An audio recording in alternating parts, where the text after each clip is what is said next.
Rats are on the rise, just changing the subject, feeling embarrassed. Rats are on the rise in rural areas. We're talking about previously unseen numbers. But what are the rats doing around your home? It might be something unusual. Covid-19 has changed human behaviour, and guess what? It's also affecting rat behaviour. What can you do about it? We're going to the man who sorted out my rodents, Owen Stobart, next. But first, here's Tim Wilson. Beautiful Fiordland. Pristine, daunting, rat-infested.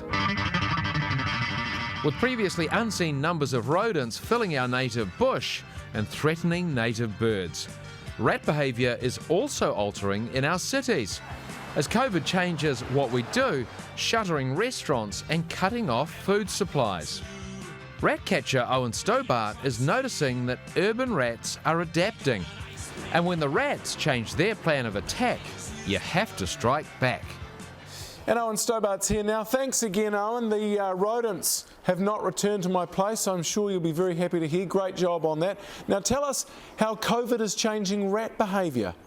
Well, Jeremy, you'll know that rats need a food source and a water source, and sometimes in these sort of situations with lockdowns, the food source they might be relying on either gets taken away or changed, and suddenly they're out looking for a new food source or a new water source.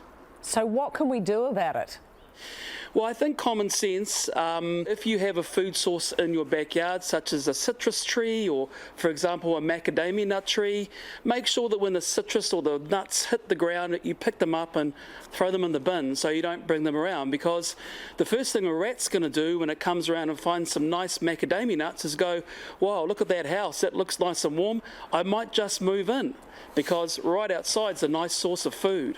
The other thing you can look at is sort of if the rats are coming in or the mice are coming in off the trees, to make sure the trees that are touching your roof line have a metre gap so they can't get across into your house. Once a rat or a mouse is on your roof line, they can get inside your structure.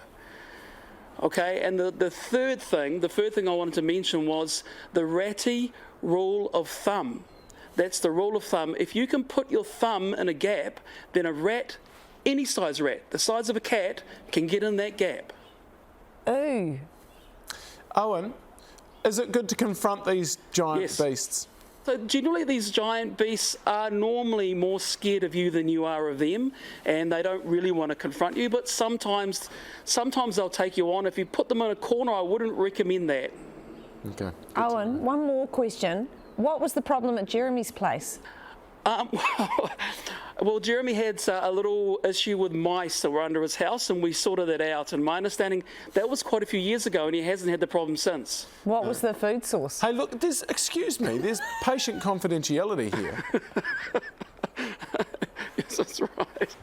Customer confidentiality. I just thought that people at home could learn off your experience. What was Jeremy storing under the house that the mice wanted? Thank you, Hilary, and thank you so much for your time, Owen. That's been absolutely enlightening. Okay, thanks, Owen. Okay, you're welcome.